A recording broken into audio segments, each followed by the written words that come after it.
Good morning Subbu. Good morning Madan, nice work. Subbu ఒకటి అడుగుతాను, ఏమనకూడదు మరి. Yes of course. సంకల్ సిరిపోతే సూట్ వేసుకొని కవర్ చేసావా? ఈ రోజు నేను ఎవరి మీద కోప్పడకూడదు. డేటా?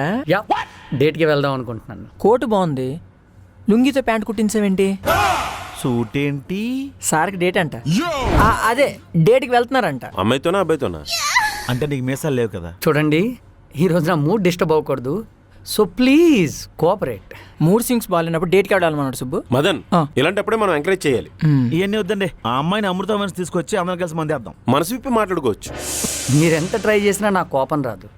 ఎందుకో తెలుసా? తెలిస్తే మీరు కూడా షాక్ అవుతారు. సుబ్బు, అమ్మాయితో డేట్ కంటే మంచి బట్టలు వేసుకోవాలి, లంచ్ స్టార్ హోటల్లో ప్లాన్ చేయాలి, అంతేగాని వెయిటే డైరెక్ట్గా ఇంటికి వచ్చి హోటల్ పట్టుకెళ్ళినట్టు ఉండకూడదు. షటప్, దీని వాల్యూ మీకేం తెలుసు?